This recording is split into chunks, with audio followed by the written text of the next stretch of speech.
Good morning to all friends. मेरा नाम ममता पांडे है और आज का हमारा टॉपिक है municipal water treatment. Water treatment के कंटेंट्स है introduction, methods of water treatment, primary treatment filtration, sedimentation, flotation, secondary treatment, tertiary treatment, coagulation, sewage water, conclusion, advantage and disadvantage. जल उपचार अपशिष्ट जल और घरेलू पानी से दूषित पदार्थों को हटाने की प्रक्रिया होती है।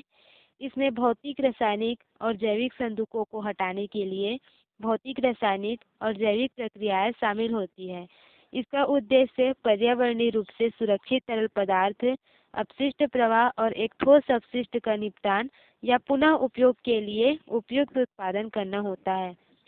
अपशिष्ट जल उपचार में अपशिष्ट जल की गुणवत्ता को सुधारने या उन्नत करने के लिए ज्ञात तकनीकों को लागू करना शामिल है। अपशिष्ट जल उपचार में एक केंद्रीय पृथक स्थान में अपशिष्ट जल को विभिन्न उपचार प्रक्रियाओं के अधीन करना शामिल होता है। अपशिष्ट उपचार का प्रमुख उद्देश्य आमतौर पर मानव और औद्योगिक अपशिष्टों को मानव स्वास्थ्य या प्राकृतिक पर्यावरण के लिए अस्वीकार्य क्षति के खतरे के बिना निस्तारण करने की अनुमति देने के लिए है। पर्यावरणीय स्वास्थ्य और जल प्रदूषण के मुद्दों पर वर्तमान जोर देने के साथ इन अपशिष्ट जल को सुरक्षित रूप से निपटाने की आवश्यकता के बारे में जागरूकता बढ़ रही है। Water treatment is any process that improves the quality of water to make it appropriate for a specific end use. जल उपचार ऐसी प्रक्रिया है जो पानी की गुणवत्ता में सुधार के लिए इसे एक विशिष्ट अंत उपयोग के लिए उपयुक्त बनाता है। इसका अंतिम उपयोग पीने, औद्योगिक जल आपूर्ति, सिंचाई, नदी के प्रवाह का रखरखाव, जल मनोरंजन या कई अन्य उपयोग हो सकते हैं, जिसमें सुरक्षित रूप से उपचार शामिल है। दूषित और अवांछनीय घटकों को हटाता है या उनकी एकाग्रता को कम करता है ताकि पानी अपने वांछित अंत उपयोग के लिए फिर से तैयार हो जाए। वाटर ट्रीटमेंट ऐसी प्रक्रिया होती है जिसके द्वारा जल को किसी विशेष प्रयोग के लिए तैयार या शुद्ध करा जाता है। यह प्रयोग पीना, नहाना, पौधों की सिंचाई, जल खेल, मछली पालन इत्यादि हो सकते हैं। इसमें जल से प्रदूषकों व अन्य पदार्थों को निकाला जाता है। मल जल संग्रह और प्रशोधन आमतौर पर स्थानीय, राज्य और संघीय विनियमों एवं मानकों के अधीन है। औद्योगिक प्रतिष्ठानों से निकलने वाले अपशिष्ट जल के लिए अक्सर विशेष प्रशोधन प्रक्रियाओं की जरूरत पड़ती है। पारंपरिक मल जल प्रशोधन में 3 चरण शामिल हो सकते हैं, जिन्हें प्राथमिक, द्वितीयक और तृतीयक प्रशोधन कहा जाता है। औद्योगिक इकाइयों एवं घरेलू उपयोग में आने वाले जल की बड़ी मात्रा दूषित जल के रूप में निस्तारित होती है। ये दूषित जल किसी भी जल स्रोत में मिलने पर उसे प्रदूषित कर देते हैं, जिसके कारण जल स्रोत का जल पीने या अन्य मानवीय उपयोग के लिए योग्य नहीं रह जाता। अनेक बार जल स्रोत में प्रदूषण का स्तर इतना बढ़ जाता है कि मवेशी अथवा कृषि कार्य हेतु भी उसका उपयोग किया जाना संभव नहीं होता। इसलिए वाटर ट्रीटमेंट करना जरूरी हो गया है। अतः इस दूषित जल के किसी जल स्रोत में मिलने से पूर्व उसका समुचित उपचार करना आवश्यक है ताकि जल स्रोत पर उसका दुष्प्रभाव कम से कम पड़े। जल प्रदूषण निवारण एवं जल प्रदूषण नियंत्रण अधिनियम 1974 यथा संशोधित के अनुसार दूषित जल का निर्धारित मानदंडों के अनुरूप उपचार किया जाना आवश्यक है। Thank you. Good morning to all. My name is Rashmi Suryavanshi और आज मैं बताऊंगी कि जल के उपचार हेतु किन किन तकनीकों का उपयोग नगर पालिका द्वारा किया जाता है। पानी को पीने योग्य बनाने के लिए प्रारंभिक पानी की गुणवत्ता के आधार पर काफ़ी उपचार की आवश्यकता होती है। हम जानते हैं कि जल की आवश्यकता तो महत्वपूर्ण है, लेकिन उतना ही महत्वपूर्ण जल की शुद्धता भी है। इस वजह से आज जल उपचार की अनेक तकनीकें उपलब्ध हैं। यहाँ तक कि जल का उपचार बड़े बड़े प्लांटों द्वारा भी किया जा रहा है। वहीं दूसरी तरफ नगर पालिका द्वारा भी जल उपचार किया जाता है, जिनका अध्ययन हम निम्न रूप से करेंगे। सरल पेयजल उपचार अनुप्रयोगों के लिए एंथ्रेसाइट कार्बन मीडिया का उपयोग नगरपालिका के जल स्पंदन सिस्टम अनुप्रयोगों में बड़े पैमाने में किया गया है और दिन प्रतिदिन बढ़ते हुए औद्योगिकीकरण तथा अत्यधिक कृषि उत्पादन के लिए अंधाधुंध रासायनिक उर्वरकों एवं कीटनाशकों के प्रयोग से जल प्रदूषित होते जा रहे हैं और आज प्रत्येक व्यक्ति पेयजल की गुणवत्ता के प्रति भी सजग हो गए हैं। प्रस्तुत अध्ययन में जल शुद्धिकरण हेतु उपलब्ध विभिन्न जानकारियों पर प्रकाश डाला जा रहा है। आज बाजार में जल शुद्धिकरण हेतु विभिन्न तकनीकें उपलब्ध हैं, परंतु आम नागरिकों को इस बात की जानकारी नहीं है कि कौन सी तकनीक किस प्रकार की अशुद्धि को दूर करने में सहायक है। वहीं विभिन्न इकाइयों द्वारा दूषित जल की प्रकृति के अनुसार दूषित जल उपचार संयंत्र बनाए जाते हैं। सामान्य तौर पर दूषित जल उपचार में कई तरह के टैंकें शामिल हैं। उदासीनीकरण टैंक, सेटलिंग टैंक, रासायनिक उपचार टैंक इत्यादि टैंकें शामिल हैं। जल शुद्धिकरण के लिए अत्यधिक कार्बनिक युक्त पदार्थ दूषित जल के उपचार हेतु बहुस्तरीय दूषित जल उपचार संयंत्र का निर्माण किया जाता है, जिनमें प्राथमिक उपचार, द्वितीयक उपचार एवं तृतीयक उपचार शामिल है। Thank you. Good morning to all of you. मेरा नाम शिल्पी रानी कौशिक है। आज के हमारे presentation municipal water treatment process में मैं कंटेंट्स नंबर 3 प्राइमरी ट्रीटमेंट और फिल्टरेशन के बारे में बताने जा रही हूँ। तो सबसे पहले है प्राइमरी ट्रीटमेंट प्रोसेस यानी कि प्राथमिक उपचार। प्राथमिक उपचार के दौरान कुछ भौतिक प्रक्रियाओं के माध्यम से जल में उपस्थित अशुद्धियों को दूर किया जाता है। चलिए इसे हम चित्र के माध्यम से समझते हैं। तो यहाँ पर आप चित्र में देख सकते हैं कि नाले के गंदे पानी को एक जाली से प्रवाहित किया जा रहा है, जिससे कुछ बड़े आकार के निलंबित पदार्थ जैसे कि बड़े आकार के रेसे, पत्थर एवं निलंबित कण जो कि पृथक हो जाते हैं। इसके पश्चात जल को ग्रिड चैम्बर में प्रवाहित किया जाता है, जिससे जल में उपस्थित छोटे निलंबित कण ग्रिड चैम्बर के तल में बैठ जाते हैं और जल आगे सेडिमेंटेशन टैंक में चली जाती है। सेडिमेंटेशन एक प्राइमरी ट्रीटमेंट प्रोसेस है। यहाँ पर सेडिमेंटेशन टैंक में पानी में उपस्थित ठोस पदार्थ गुरुत्वाकर्षण के प्रभाव के कारण टैंक के नीचे तल में रुक जाते हैं और पानी को आगे फिल्टर के लिए भेज दिया जाता है। इसके बाद आता है फिल्टरेशन। फिल्टरेशन जिसे हिंदी में निस्पंदन कहा जाता है। निस्पंदन उपकरण एक ठोस बॉक्स होता है जिसमें रेत भरा जाता है। इसमें फिल्टरिंग का कार्य होता है। इसके बाद होता है ग्रेवल, जो रेत को बाहर निकालने से रोकता है, तथा लास्ट में अंडर ड्रेन होता है। अंडर ड्रेन मतलब भूमिगत जल निकास। अंडर ड्रेन के माध्यम से पानी को बाहर निकाला जाता है। फिल्टर की प्रक्रिया के दौरान जब रेत से भरा बॉक्स कणों से भर जाए तो इसे बाहर निकालकर वॉश कर लेना चाहिए। फिल्टर के माध्यम से प्रवाह उल्टा होता है और रेत और कण निलंबित हो जाते हैं। कण जो कि रेत की तुलना में हल्के होते हैं, इसलिए वे ऊपर उठते हैं और जब बैक वॉशिंग पूरा हो जाता है तब वे सिस्टम से फ्लश हो जाते हैं और रेत जो नीचे छन्नी लगी होती है उसके तल पर बैठ जाती है और यह प्रक्रिया फिर से शुरू होती है। Thank you. Good morning to all of you. Myself Meena Kanwar. हमारा टॉपिक है म्युनिसिपल वाटर ट्रीटमेंट। इसमें मुझे मिला है सेडिमेंटेशन। इसका मतलब है अवसादन। पहला, तल छत में पानी को कुछ घंटों के लिए नीचे छोड़ दिया जाता है ताकि फ्लोक तल पर बच सके। दूसरा, औसतन फ्लोक का 85% नीचे स्थित है। अवसादन। अवसादन कणों की प्रवृत्ति होती है जो तरल पदार्थ से बाहर निकलने के लिए निलंबित होती हैं। जब वे प्रवेश करते हैं तब एक बाधा के खिलाफ आराम करने के लिए आते हैं। यह उनके गति के कारण होता है जो उन पर कार्य करने वाले शक्तियों के जवाब द्रव के माध्यम से होता है। ये बल गुरुत्वाकर्षण केंद्र प्रसारक के कारण हो सकता है।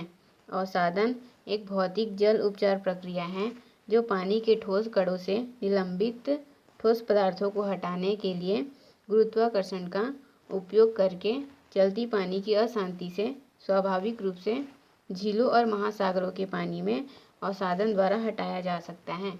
Thank you. Good morning friends, my name is Mamta Lahre. आज का मेरा टॉपिक है फ्लोटेशन कंटिन्यूड, अर्थात फ्लोटेशन जारी रहा। फ्लोटेशन प्रोसेस अर्थात तैरने की क्रिया। फ्लोटेशन प्रोसेस की इस प्रक्रिया में बताया गया है कि प्लवनशीलता प्रक्रिया अर्थात जिसे कभी कभी प्लवनशीलता पृथक्करण भी कहा जाता है, यह अपशिष्ट जल उपचार और खनिज में व्यापक रूप से उपयोग की जाने वाली पृथक्करण विधि है। इसमें सक्रिय कीचड़ में जैविक फ्लेक्स होते हैं जो कि सूक्ष्म जीवों, गैर जीवित जीवों और अकार्बनिक पदार्थों के मैट्रिक्स होते हैं। सूक्ष्म जीवों में बैक्टीरिया, कवक, प्रोटोजोआ, रोटिफर्स, वायरस और कीटों के अलावा कीड़े और क्रस्टेशियन जैसे अनेक प्रकार के जानवर सम्मिलित हैं। फ्लोटेशन प्रक्रिया की फिजिकल ट्रीटमेंट अर्थात फ्लोटेशन प्रक्रिया दो प्रकार के होते हैं। पहला एयर फ्लोटेशन, दूसरा वैक्यूम फ्लोटेशन। एयर फ्लोटेशन की इस प्रक्रिया में बताया गया है कि इस प्रणाली में हवा के बुलबुले में सीधे गैस चरण शुरू करने से बनते हैं और परिक्रामी प्रेरित करने वाला के माध्यम से तरल चरण होता है। दूसरा वैक्यूम फ्लोटेशन। यह प्रक्रिया इस प्रकार के होते हैं जैसे कि हवा के साथ अपशिष्ट को सीधे वातायन टैंक में संतृप्त करना या हवा को एक सीवेज पंप के सक्शन कक्ष में प्रवेश करने की अनुमति देकर इसमें प्रवाहित किया जाता है। और दिया गया है सल्फर स्क्रैप, रेक्टल पंप, इक्वेंट, शुद्ध प्रवाह नियंत्रण वाल्व, व्यापक। Good morning to all, my name is Anjali Kamalakar और हमारा टॉपिक है म्यूनिसिपल वाटर ट्रीटमेंट, जिसमें मैं आपको बताऊंगी द्वितीयक उपचार। इसमें कार्बनिक पदार्थ युक्त औद्योगिक दूषित जल के उपचार हेतु जल का द्वितीयक उपचार किया जाता है। इसमें जैविक रूप से अपघटित होने वाले कार्बनिक पदार्थों का सूक्ष्म जीवाणु द्वारा उपचार किया जाता है। इस तरह उपचार करने से लगभग 19% कार्बनिक यौगिक ऑक्सीकरण के माध्यम से पृथक कर लिए जाते हैं। अपघटित पदार्थ द्वितीयक सेटलिंग टैंक में नीचे बैठ जाते हैं। नीचे बैठे सेडिमेंट में बड़ी मात्रा में सूक्ष्म जीव होते हैं। फलतः इस सेडिमेंट का कुछ भाग पुनः द्वितीयक उपचार में काम में लाया जाता है।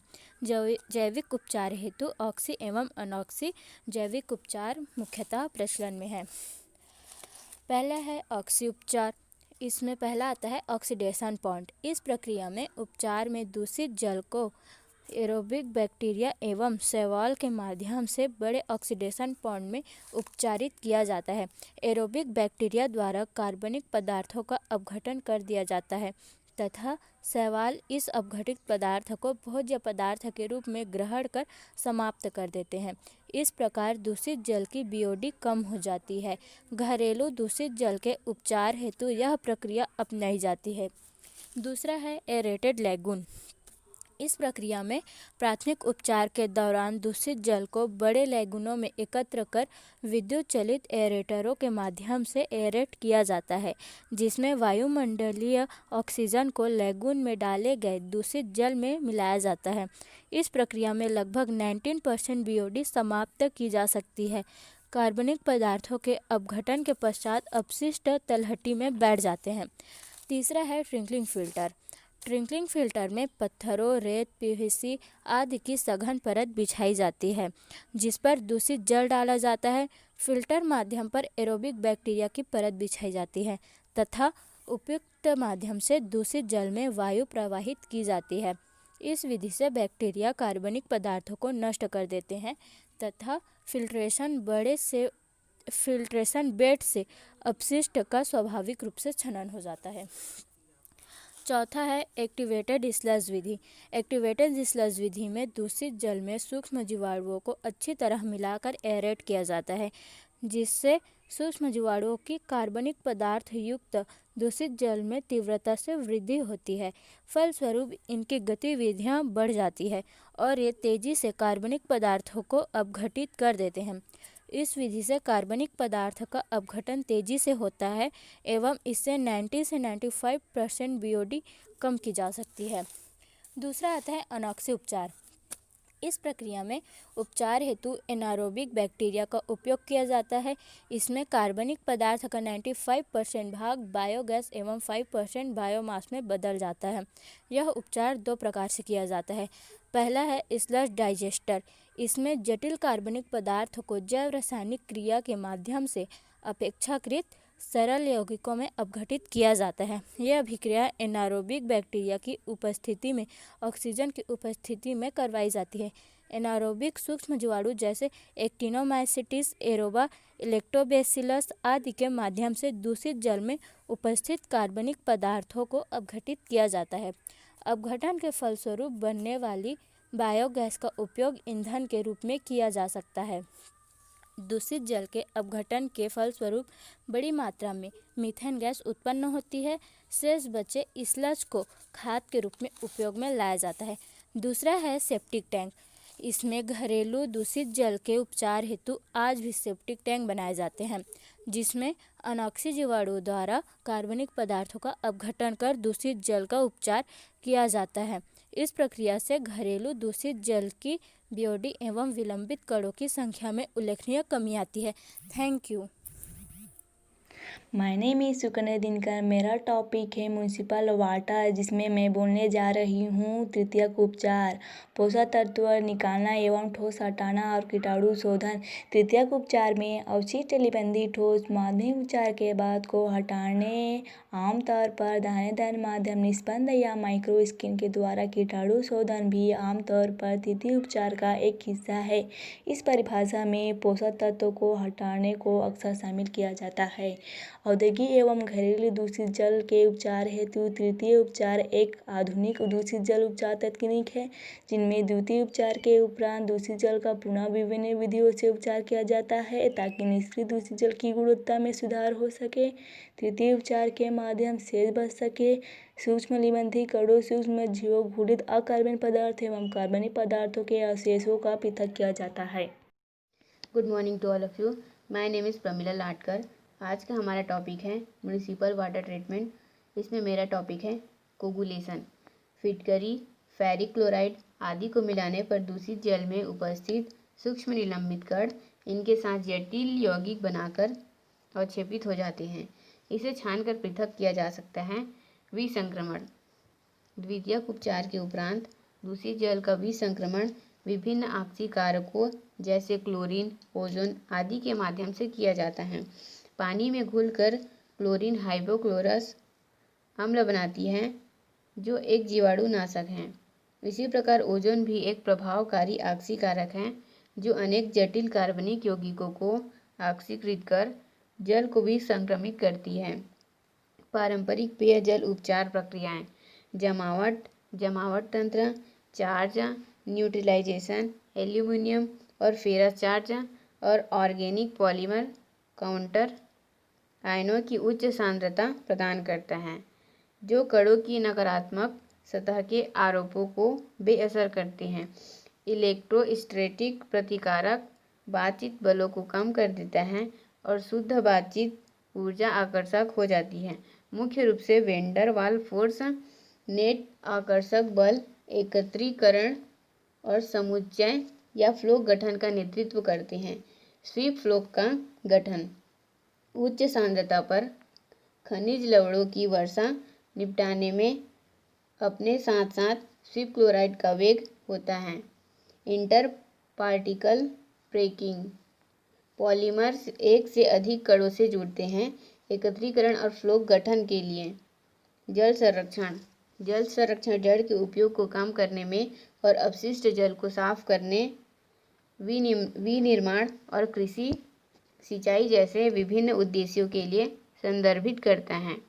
हमारे पानी का उपयोग कम करने के लिए पानी के निकासी का उपयोग, हमारे जल संरक्षण का उपयोग, जल संसाधनों का सावधानीपूर्वक उपयोग दिखाया है और इसमें इस्तेमाल किए गए वाकर की मात्रा और विविधता को शामिल किया गया है। जल सभी के जीवन निर्वाह के लिए अपरिहार्य संसाधन है और कृषि और उद्योग के लिए घरेलू उद्योग से होने वाले सभी गतिविधियों की बुनियादी आवश्यकता है। मानव आबादी के लगातार बढ़ते दबाव के साथ जल संसाधनों पर एक गंभीर तनाव पैदा हो गया है। टैंकों और तालाबों, भूजल के अंधाधुंध और दोहन जैसे पारंपरिक जल निकायों की अपेक्षा सतही जल प्रणालियों के अनुचित रखरखाव ने इस समस्या को अभी और भी बढ़ा दिया है और आने वाले वर्षों में इस मामले की आने की संभावना है। जल संरक्षण क्या है? जल संरक्षण एक ऐसी प्रथा है, लोग, कंपनियां और सरकारें अपने जल के उपयोग को कम करने का प्रयास करती है। दुनिया में पानी की बचत को बचाना अपने हाथ में है। निस्पंदन द्वारा बंध्याकरण, बैक्टीरिया प्रूफ फिल्टर के माध्यम से निस्पंदन, थर्मोलेबाइल दवाओं से युक्त इंजेक्शन के नसबंदी के लिए एक उपयुक्त विधि है। हालांकि ठोस औषधीय समाधान में स्थिर होना चाहिए या पानी के साथ संगत होना चाहिए। प्रक्रिया में 4 चरण शामिल हैं। पहला है बैक्टीरिया प्रूफ फिल्टर के माध्यम से समाधान का निस्पंदन। दूसरा है पहले से निष्फल कंटेनरों में फिल्टर्ड समाधान का एक्सेप्टिक वितरण। तीसरा है कंटेनर के एक्सेप्टिक बंद होना। चौथा है बांझपन के लिए नमूनों का परीक्षण। Thank you. Good morning everyone, मेरा नाम गिरजा यादव है और हमारा टॉपिक है म्यूनिसिपल वाटर ट्रीटमेंट। और म्यूनिसिपल वाटर ट्रीटमेंट में मेरा टॉपिक है सीवेज ट्रीटमेंट का। सीवेज ट्रीटमेंट का उद्देश्य के रूप में देखें तो हम इसका उद्देश्य के रूप में जान सकते हैं कि जैसे कि जल प्रदूषण, मृदा प्रदूषण है, इसको रोकने के लिए सीवेज ट्रीटमेंट का मुख्य रूप से इसका उपयोग किया जाता है। सीवेज ट्रीटमेंट का प्लांट के रूप में भी उपयोग किया जाता है। जैसे ट्रीटमेंट प्लांट के चुनिंदा इकाइयों को ट्रीटमेंट ट्रेन कहा जाता है और उसका काम एक ट्रेन के रूप में किया जाता है। उपरोक्त प्रक्रिया में हम प्रारंभिक से लेकर अंतिम चरण तक बीओडी और एसएस का पता लगा सकते हैं और विचार, मौसम संबंधी जितनी जानकारियां हैं उसको हम लोग प्राप्त कर सकते हैं। तथा इसमें सरल पेयजल का उपयोग किया जाता है तथा इसमें एंथेसाइड का उपयोग किया जाता है तथा एंथेसाइड के साथ साथ इसमें कार्बन का भी उपयोग किया जाता है। इस कारण एंथेसाइड कार्बन मीडिया का उपयोग किया जाता है। यह अमेरिका और दुनिया भर में नगर पालिका जैसे के जल में निस्पंदन सिस्टम मतलब छनन की क्रिया, जल के छनन की क्रिया के अनुप्रयोगों में बड़े पैमाने पर किया जाता है। निस्पंदन अधिकांश जल उपचार प्रणालियों का एक महत्वपूर्ण हिस्सा है और सही प्रणाली का चलन कर सकता है। पेयजल उपचार के लिए नगर पालिकाओं द्वारा मीडिया निस्पंदन का उपयोग किया जाता है जिसे निस्पंदन मीडिया कहते हैं। अगर एंथेसाइड को देखा जाए तो एंथेसाइड में हम कार्बन का उपयोग करते हैं, इस कारण एंथेसाइड कार्बन मीडिया कहा जाता है। एंथेसाइड कार्बन मीडिया की कुछ मूल बातें हैं। एंथेसाइड कार्बन मीडिया अर्थात यह एक कोयला का ही एक रूप होता है जो जिसमें उच्च कार्बन का उपयोग किया जाता है और इसके साथ साथ कंपोस्ट, जैसे कि जिस कार्बन का हम लोग उपयोग करते हैं वह कंपोस्ट और कठोर होता है। यह गुण एंथेसाइड को ऊर्जा उत्पादन से अधिक के लिए उपयोगी बनाते हैं और ऊर्जा उत्पादन रूपों में के लिए उपयोगी बनाते हैं। हालांकि इसे कोयले के सबसे स्वच्छ और उच्चतम ऊर्जा उत्पादन रूपों में से एक के रूप में जाना जाता है। इसके सापेक्ष बिटुमिनस कोयले के विपरीत एंथ्रेसाइड का आमतौर पर सक्रिय कार्बन के लिए मुख्य रूप से स्रोत के रूप में उपयोग नहीं किया जा सकता है, क्योंकि बिटुमिनस कोयले के रूप में सक्रिय करना आसान नहीं होता है। इस कारण इसे एंथ्रेसाइड को कार्बन के साथ ही इसका उपयोग किया जाता है। इसे एंथ्रेसाइड मीडिया कहते हैं तथा इस तरह इसका उपयोग किया जाता है। Thank you. विलायक के रूप में जाना जाता है कि हमें पानी की बर्बादी नहीं करनी चाहिए। अपशिष्ट जल जो हम अपने दैनिक उद्देश्य और उद्योगों से प्राप्त करते हैं, प्रदूषण को कम करने के लिए उपचार प्रणालियों के लिए आवश्यक है। दूसरा, हमारी सरकार को जल प्रदूषण से बचने और जल के प्रबंधन के लिए सुविधाएं और बुनियादी सुविधाएं प्रदान करनी चाहिए। तीसरा, आज इन विधियों का उपयोग अपशिष्ट उपचार प्रक्रिया में सबसे अधिक व्यापक के रूप में किया जाता है। अपशिष्ट उपचार के लिए सौर ऊर्जा का उपयोग करने का एक आर्थिक एवं विश्वसनीय तरीका भारतीय उद्योग के लिए एक बहुत ही आकर्षक विकल्प है, क्योंकि उत्प्रेरक का जीवन लंबा। इसके अलावा इन तकनीकों के कई संभावित तालमेल एक अच्छे प्रदूषक विनाशक दर का वादा करते हैं, जो पर्यावरण को स्वच्छ बनाए रखने में मदद करता है।